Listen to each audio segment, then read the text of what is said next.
Hello and welcome दोस्तों इस video में मैं आप लोगों से बात करने वाला हूं आज के हमारे मार्केट ट्रेडिंग सेशन के बारे में।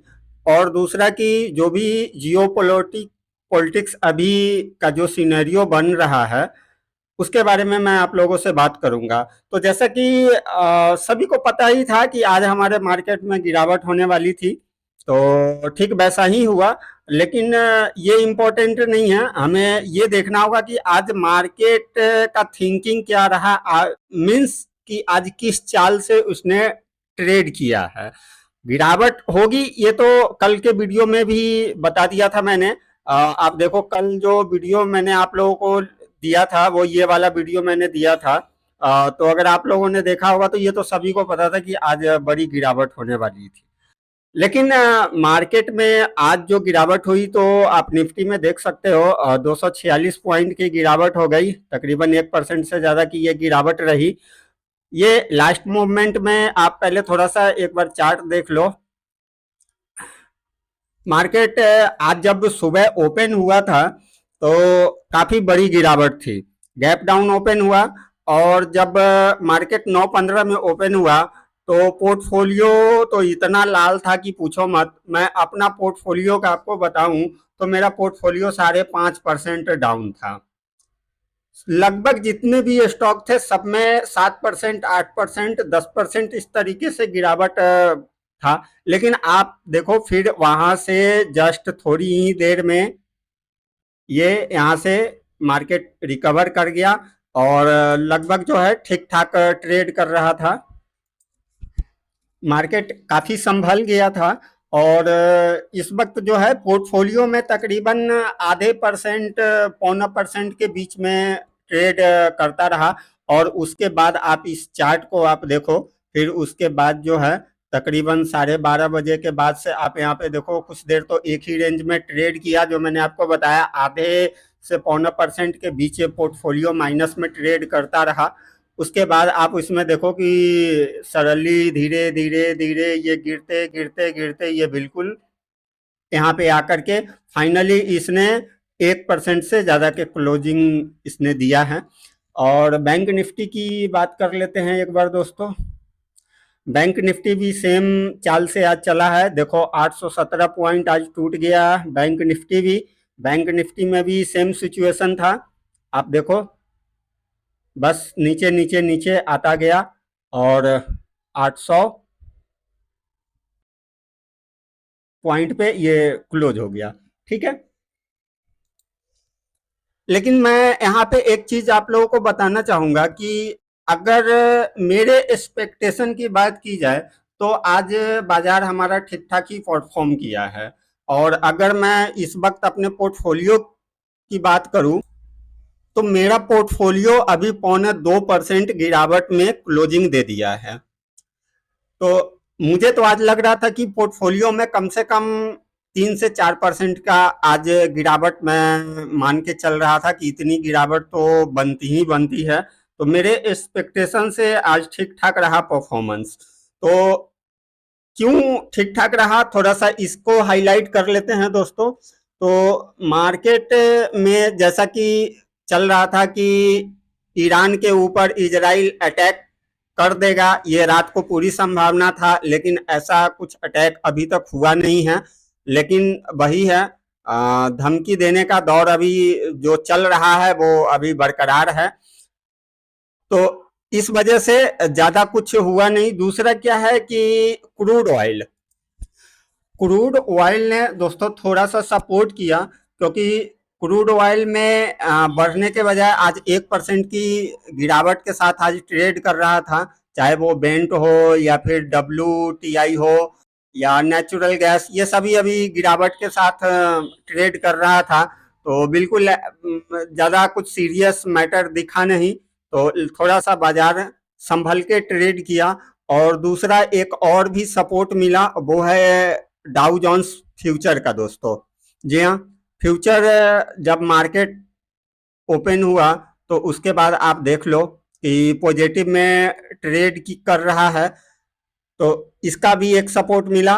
दूसरा अगर हम कुछ ग्लोबल मार्केट को भी कंसीडर कर लेते हैं दोस्तों, क्योंकि उसको भी कंसीडर करना बहुत ही इम्पोर्टेंट है, तो डाउ जोन्स तो वो चलो रात को खुलेगा तो देखा जाएगा जो भी होगा, लेकिन बाकी जो कंट्री का है,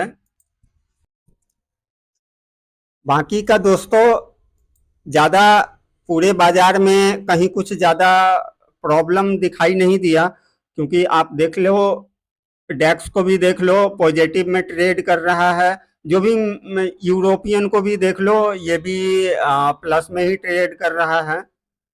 जितने भी मेजर है एक बार संघाई को भी देख लेते हैं दोस्तों, जितना भी आप देख लो ये सारे विदेश के बाजार हैं, तो कहीं भी ज़्यादा कुछ खास लाल निशान नहीं है, और ना ही कोई बड़ी तेजी है दोस्तों, ये भी नोट करने वाली बात है। सब शायद वेट एंड वॉच ही कर रहा है। अगर इजराइल का भी अगर आप बाजार देख लो तो लगभग 0.25% प्लस में ही ट्रेड कर रहा है।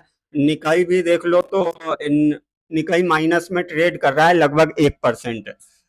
ये दिन में अभी पॉजिटिव ट्रेड कर रहा था। उसके बाद संघाई को देख लो, ये भी प्लस में ही ट्रेड कर रहा है, तो ओवरऑल कहीं से कुछ ज़्यादा प्रॉब्लम है नहीं। हंग सांग जो है ये अभी 0.25% माइनस में ट्रेड कर रहा है, तो ठीक है, मिला जुला है, कुछ खास ऐसा है नहीं। अगर दोस्तों हम लोग अपने मार्केट का कुछ इंडेक्स की बात करें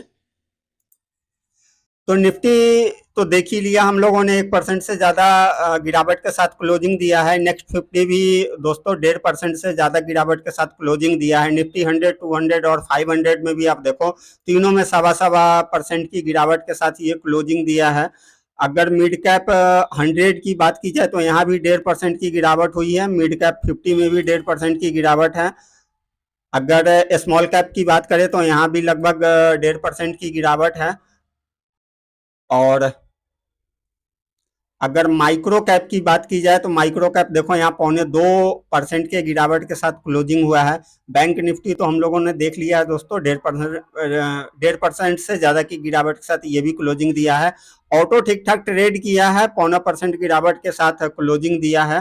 फाइनेंशियल सर्विस भी आप देख लो 0.2% की गिरावट। तो पूरा मार्केट एकदम कहीं भी, और आज के डेट में किसी भी इंडेक्स का एडवांस और डिक्लाइन का तो पूछना ही मत दोस्तों, वो तो पता ही है कि सब के सब आज डिक्लाइन फेज में आज ट्रेड किया है। एफएमसीजी भी 1% के साथ क्लोजिंग दिया है, मीडिया 2.25%, आईटी 1.5%, पीएसयू बैंक भी 2%, और निफ्टी ऑयल एंड गैस देखो 0.5% के साथ इसने भी क्लोजिंग दिया है। तो मार्केट जैसा एक्सपेक्टेशन था वैसा ही गिरा है, बल्कि मैं तो ये कहूंगा कि एक्सपेक्टेशन से भी आज थोड़ा सा बेटर परफॉर्म किया है। अब दोस्तों आते हैं हम लोग अपने दूसरे टॉपिक पे कि अभी जो जियो पॉलिटिक्स जो चल रहा है वॉर को लेकर के, वो उसका क्या सिचुएशन है। तो देखो धमकी एक दूसरे को दिया जा रहा है, अभी तक वही है, लेकिन ये बिल्कुल नहीं है कि वॉर नहीं होगा। इसमें कोई भी मतलब नहीं बनता है इस बात का सोचने का। देखो इसमें दो बातें हैं। पहली बात ये कि इजराइल का आप हिस्ट्री देख लो, इतिहास में आज तक जितने भी हमले हुए हैं उसके ऊपर आज तक इजराइल ने किसी को नहीं छोड़ा है, किसी को भी नहीं छोड़ा है। वो मारा है, चाहे आज मारे, 10 दिन बाद मारे, 2 साल बाद मारे, 10 साल बाद मारे, लेकिन मारा जरूर है।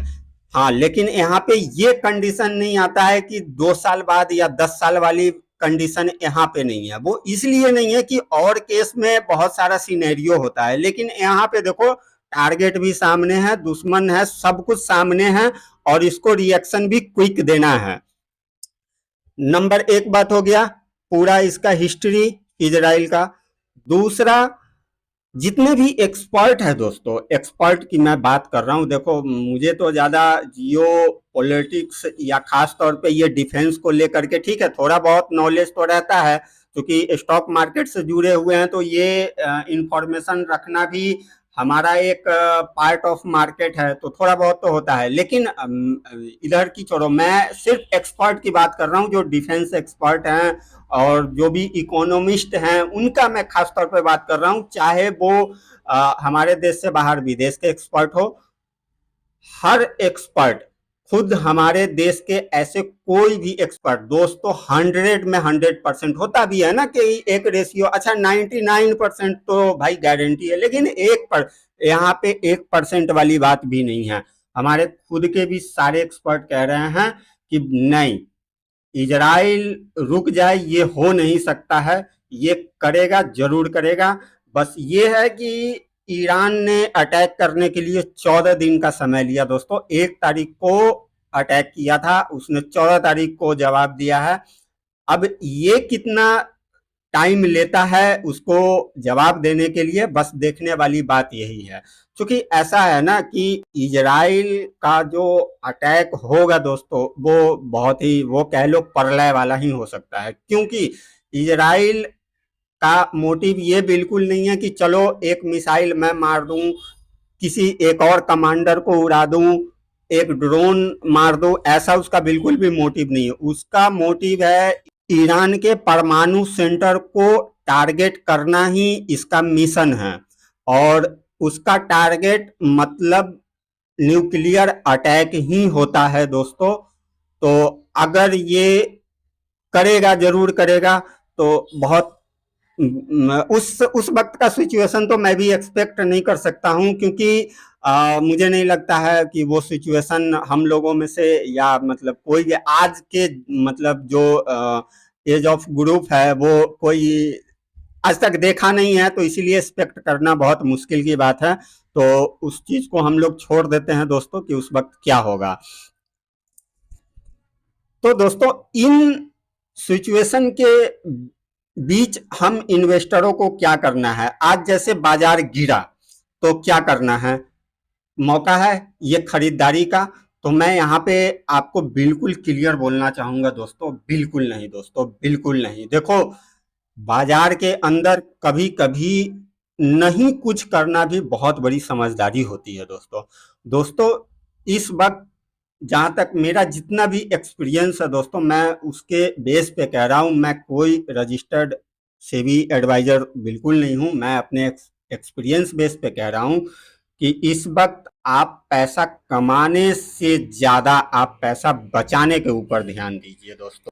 कल के वीडियो में भी मैंने आपको कहा था कि देखो 2 काम करना है, पहला तो पैनिक सेलिंग नहीं करना है, और दूसरा सबसे पहले अपने पोर्टफोलियो को चेक करो। अगर उसमें आपके पास कोई ऐसी कंपनी है जो हाई वैल्यूएशन पे ट्रेड कर रहा है और आपने हाई लेवल पे बाई किया है, या फिर कुछ ज्यादा वेटेज के साथ आपने बाई कर रखा है, तो आप उस स्टॉक को एक बार सर्च करो, उसके ऊपर अच्छा से स्टडी करके, और जो भी सिचुएशन बनता है उसके अकॉर्डिंग आप उस पे जो है आप निर्णय लो।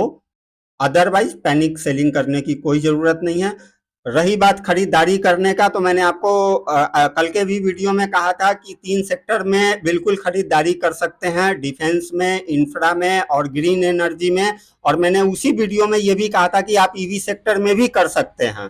तो क्या आज जो भी डिफेंस की कंपनी कुछ गिरी है, जैसे गार्डन शिप बिल्डर, वो तकरीबन 2-2.5% के आसपास गिरा है, या DCX सिस्टम वगैरह भी ज्यादा वो तो नहीं गिरा है, फ्लैट ही था। ट्रेडिंग के दौरान वो 0.5% अप में भी ट्रेड किया है। लेकिन दोस्तों ऐसा बिल्कुल भी नहीं है, अभी थोड़ा सा वेट करो, थोड़ा वेट एंड वॉच में रहो, थोड़ा सा अभी सिचुएशन को देखो कि सिचुएशन किस तरफ जा रहा है, क्योंकि अभी टोटली अनसर्टेनिटी बनी हुई है। थोड़ा सा क्लियरिटी आने दो। देखो जब इस तरीके का कुछ रिएक्शन आएगा तो थोड़ा समय के लिए हमारा डिफेंस की भी कई कंपनी थोड़ा सा उसमें करेक्शन आएगा, वो होगा हमारे लिए मौका, वहां पे हम लोगों को करनी है बाई। इस वजह से पैसा तैयार रखो, डीमेट में है डीमेट में रहने दो, अकाउंट में है अकाउंट में जहां है वहां रहने दो, और थोड़ा सा एक आधा दिन 4 दिन वेट एंड वॉच करो। देखो बाजार कहीं नहीं जा रहा है, बाजार यहीं रहेगा, हम लोग भी बाजार में रहेंगे, आज नहीं 2 दिन बाद बाई कर लेंगे। इतना जल्दबाजी करने की कोई ज़रूरत नहीं है दोस्तों। चूंकि मैटर थोड़ा सा ज़्यादा ही सीरियस बनता जा रहा है, इस वजह से तो थोड़ा वेट एंड वॉच कर लेते हैं दोस्तों। इसमें कहीं कोई प्रॉब्लम नहीं है। इस वक्त पैसा कमाने से ज़्यादा पैसा बचाने का ज़्यादा ख्याल रखना है दोस्तों। और दूसरा ये कि हम लोगों का रिजल्ट सीजन भी स्टार्ट हो गया हुआ है। अब रिजल्ट 12 तारीख से ही आना स्टार्ट हो गया है। आज भी कुछ छोटी कंपनी का रिजल्ट आने वाला है। तो दोस्तों अभी हमारे बाजार में भी रिजल्ट सीजन को लेकर के भी कुछ वॉलेटिलिटी तो रहेगी जरूर। और दोस्तों मैं आप लोगों से रिक्वेस्ट करना चाहूँगा कि अगर आप लोगों ने चैनल को सब्सक्राइब नहीं किया है तो सब्सक्राइब जरूर कर ले, क्योंकि रिजल्ट सीजन स्टार्ट हो गया है। मैं जो भी कंपनी आप लोगों के साथ शेयर करता हूँ या जो कंपनी नहीं भी करता हूँ, जो फेमस है, उन सारे कंपनी का रिजल्ट टाइम टू टाइम मैं आप लोगों को अपडेट देता रहूँगा। क्या रिजल्ट आया है, कैसा आया है, मैं आप लोगों को अपडेट करता रहता करूँगा। तो दोस्तों आप चैनल को सब्सक्राइब कर ले और बेल आइकॉन को प्रेस करके आप जरूर ऑल सेलेक्ट कर ले, क्योंकि नोटिफिकेशन आपको उसी से मिलेगा। और दोस्तों वीडियो अच्छा लगा हो तो लाइक जरूर करते हैं। तो दोस्तों मिलते हैं नेक्स्ट वीडियो में।